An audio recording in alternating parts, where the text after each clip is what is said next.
Nope. Okay. Okay, so let's call the meeting to order.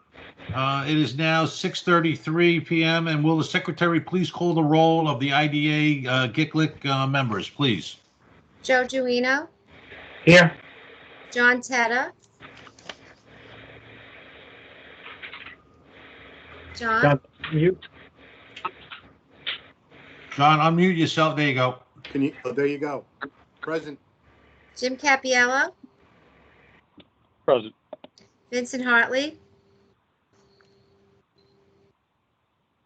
Vice Chairman Hartley, Vince, can you hear us? Vincent? Vincent, can you hear us? Vincent, unmute yourself. Vince, can you hear us? Vincent? All right, well, we clearly see him there. Yeah. Vincent? Vince, can you hear us?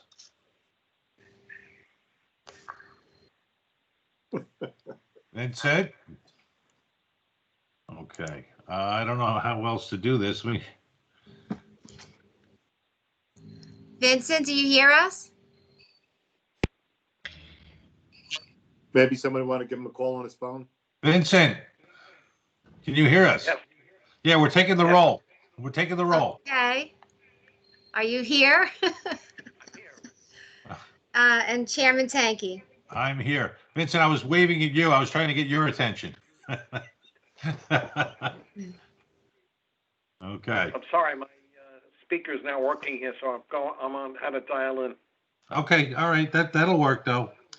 All right. Will the secretary report on the notice of meeting, please? The notice of meeting via Microsoft Teams and teleconference was served in accordance with the IDA and the GICLIC bylaws and the Open Meetings Executive Order 202.1. Terrific. I make a motion to adopt the minutes of the special IDA meeting, which was held on September 9th, 2020, and I ask for a second. Vincent Hartley seconds.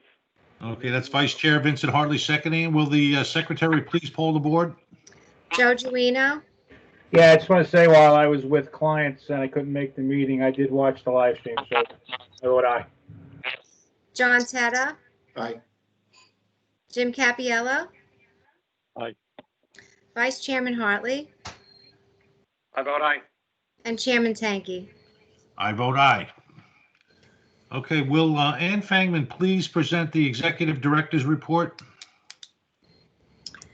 I'll just remind the board members that we do have a scheduled special meeting on Thursday evening at 6 o'clock, during which we will discuss RXR's request for Garby's Point to extend their sales and use tax benefits and also an amendment to the PUD, consenting to send the PUD amendment to the planning board.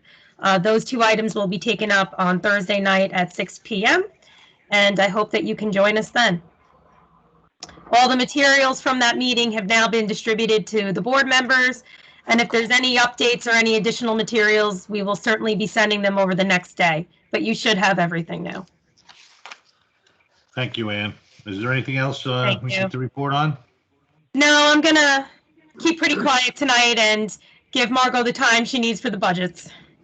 All right. So with that being said, you know, our unfinished business and our agency's finances report are going to be combined because I know Margot is very capable of handling and informing this board as to what's going on with that. So the agency's finance committee met on August 26, 2020. Vince Hartley, Jim Capiello, and John Tetta met with Margot and Ann to review the IDA and GICLIC budgets for the fiscal year ending on 12/31/21, and the budget was emailed to all board members in advance of tonight's meeting.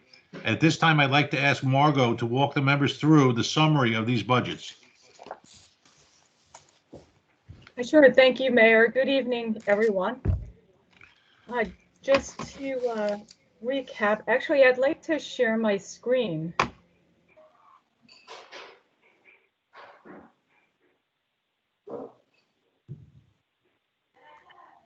Does everybody see the IDA budget? Yes. Yes.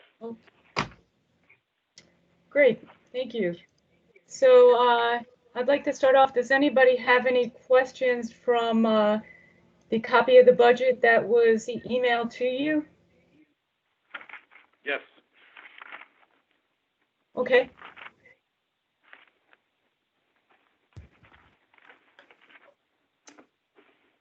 I'm sorry, was there a question?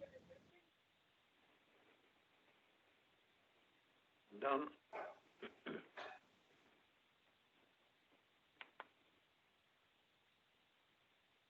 Okay, if there were no questions, I'll go ahead and start. The total revenue for the IDA is projected to be $635,000. Out of the $635,000, it's broken down into admin fees, interest, and funds from escrow. The funds from the escrow account are basically used to pay expenses that come in, so that's an offset. So if we go back here, there's 635 in revenue, total expenses of 656 with a deficit of 21,000. So keep in mind that the revenue can fluctuate according to admin fees and other projects. So now getting down to the detail budget, strictly admin fees is $176,000. The breakdown of which we can see here is the admin fees from all our projects here. That adds up to 176 plus $9,000 in interest. So if we get to the detail part of the budget, that's the 9,000, the 176 in admin fees. Salaries are slightly below from last year. I actually took a certain percentage of my salary and allocated it more to Section 8, thus accounting for part of the difference. We have our audit fees getting down to administrative expenses. Those have increased by 300, so that's 7,800. Legal fees have also increased. That can fluctuate. That's due to general advice legal fees, not to be confused with legal fees that are coming in the escrow account and paid out of the escrow account. So that's something different. And general administrative expenses of about $4,000. We do have a slight decrease in office expense, and pretty much everything else is in line with last year's expenses. So at this time, Anne, did you want to explain anything more about the revenue? Sure. Thank you, Margot, for that overview. I mean, I think this board is aware that our IDA revenue is really project specific. So while we collect annual admin fees from our active projects, of which we gain active projects and we lose active projects, you know, annually, sometimes our other project consent fees that are anticipated is really just a placeholder. So, you know, over the past few years, you know, I've seen it come in at varying amounts depending on what projects we approve within a certain year and what the project budgets that help determine the fees are. So really, this is a best guess. It is subject to change based on what projects come to the board for approval in 2021, which projects move forward, and what the budgets of those projects are. It is very hard to estimate that a year in advance. So we do the best job that we can, and I do consult with our IDA council on that, as well as to the certain projects coming down the pike and some of the details. But just so everybody knows, that's not a fixed definite number. While we're able to determine the annual admin fees for our active projects, what new projects are going to come to fruition, and then what ultimately gets approved and what project budgets are associated has a degree of variability. When will the town's budget be complete? Well, I can answer. Can you hear me? Yes. Yes. Okay, sorry, I had to go onto my phone. I had lost the connection in my laptop, but the budget is due to the council on October 1st. which is next week. No, is it next? Yeah, next week. So, and we don't vote on that until the last meeting in October, when it'll be adopted. So, we are working on that right now. We do not have the city's budget available right now. It will be available on the 1st to the council. Okay, thank you.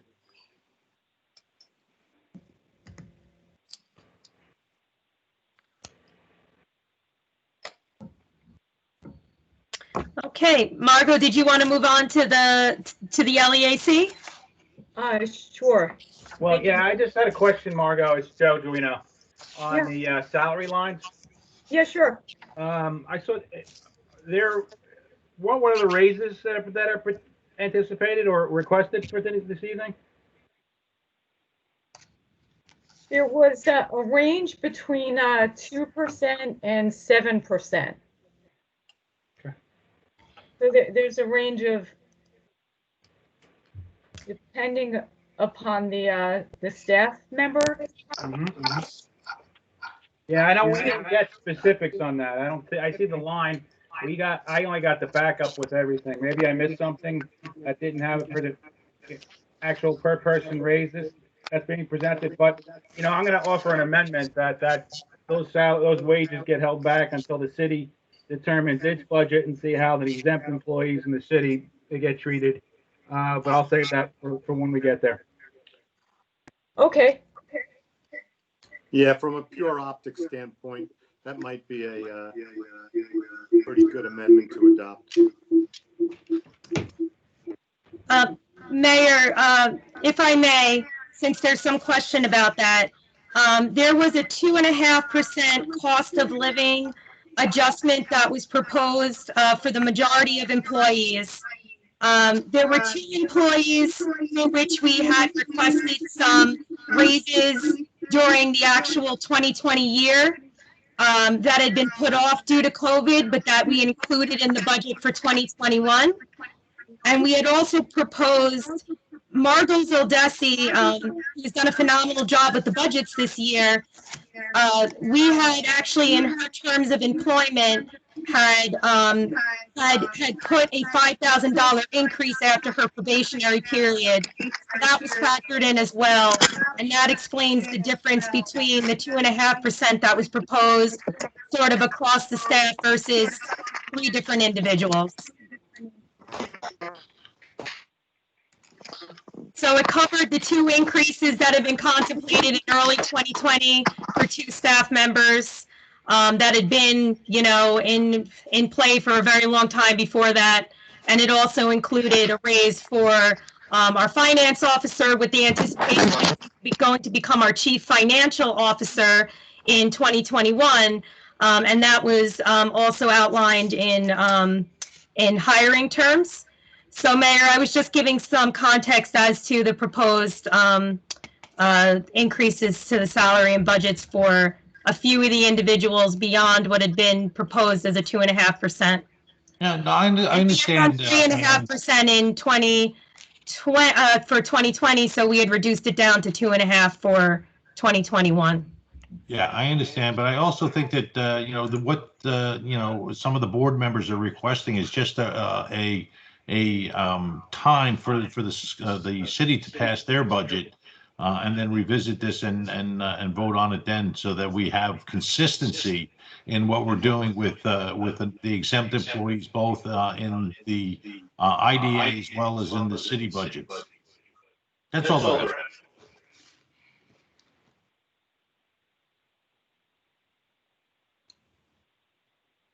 Okay, thank you, Mayor. Were there any further questions before I get to the GICLIC budget?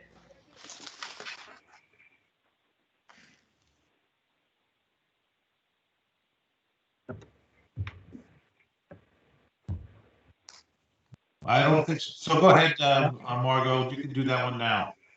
Oh, sure. Okay, thank you. Please let me know if you have problems seeing my screen. The annual budget for GICLIC is pretty consistent with prior years. The admin fees are $2,000, consisting of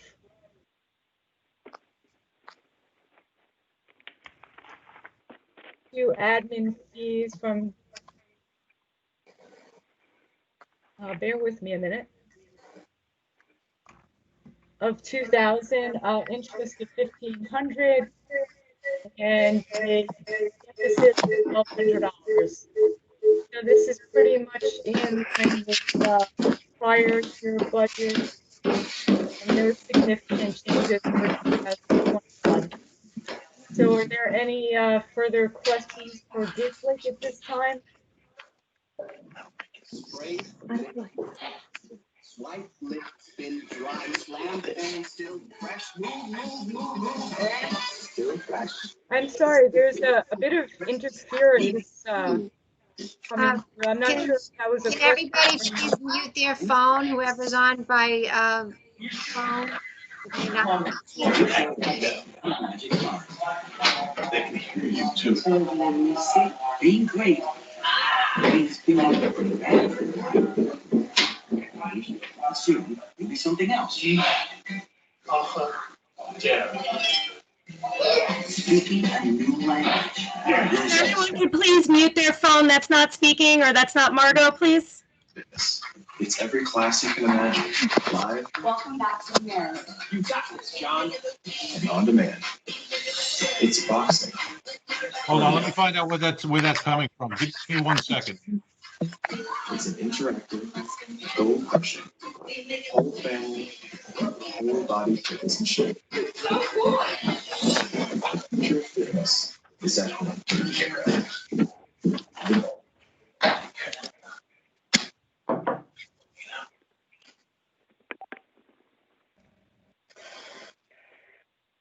Okay, it looks like the sound is better.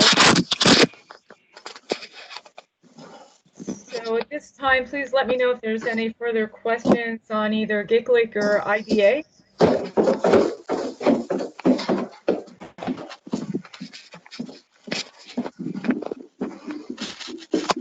If not, I'd like to thank everybody for their attendance tonight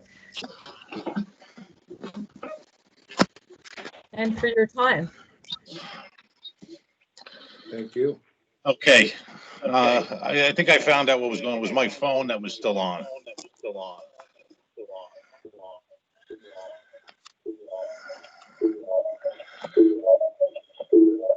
Yeah, and I don't know how to stop. I don't know how to turn it off on my phone to get rid of it.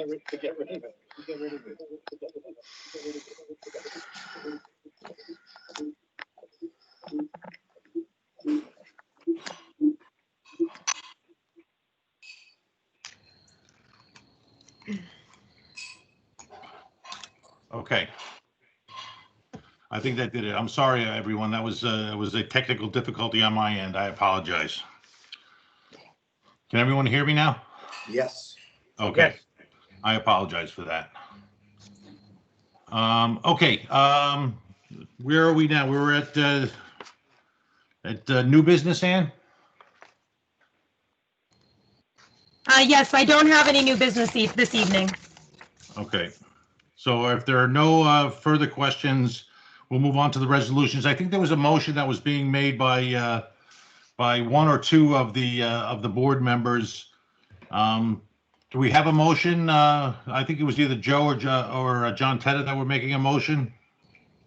Yeah, I'll make the motion to amend the resolution to approve the budget, but hold off on the salary increases and keep them at this year's levels until we get better direction from what the city exempts will be, how the city exempts will be treated. Okay, that's the motion made by board member Joe Gioino. Do I have a second for that? I'll second that. That was John Tedder. Will the secretary please poll the board? Joe Gioino, Aye. John Tedder, Aye. Jim Cappiello. Aye. Vincent Hartley, I vote aye. and Chairman Tanky. I vote aye. So with that being said, we are going to go ahead and move and vote for the budget for the IDA. And I'm going to ask for a second on the budget at this point as amended. by the motion by Joe Gioino. May I have a second for that? I'll second that. Second that motion. Who was that? I didn't see who voted on that. That was John Teta. Okay, seconded. John, thank you. Will the secretary please poll the IDA board? Joe Gioino, Aye. John Teta, Aye. Jim Capiello, Aye. Vice Chairman Hartley, I vote aye. and Chairman Tanky. I vote aye. 7B, resolution of the Glencoe Local Economic Assistance Corp. adopting the GICLIC budget for the year ending 12/31/21. Now, I don't know if those changes, those budget changes reflected, are they also reflective in the GICLIC budget, Ann, or not? I don't think they are, right? They were only on the IDA budget? That's correct. Okay, so may I have a second for the GICLIC budget for the year ending 12/31/21? May I have a second? Vincent Hartley, Okay, that's Vice Chair Vincent Hartley. yes. Okay, will the secretary please poll the GICLIC board? I'll poll the board. Sure, Joe Gioino, Aye. John Teta, Aye. Jim Capiello. Aye. Vice Chairman Hartley, I vote aye. and Chairman Tanky. I vote aye. Is there any other questions, any other business before this board, before we move to adjourn? Okay, if there's no further business to come before the IDA GICLIC board, I make a motion to adjourn the meeting, and I ask for a second. Vincent Hartley, second. Vincent Hartley. Will the secretary please poll the board? Joe Gioino, Aye. John Teta, Aye. Jim Capiello. Aye. Vice Chairman Hartley, I vote aye. and Chairman Tanky. I vote aye. We are adjourning now. It is 6:56 PM, and we are closing out the meeting. I thank everyone for their time this evening, and we will see you on Thursday evening. So thank you, everybody. You have a good evening. Thursday Thank you. evening, 6 p.m. At 6 PM, yes. Thank you. Good night. Good night, everyone. Thank you. Good night. Aye. Good night. Thank you.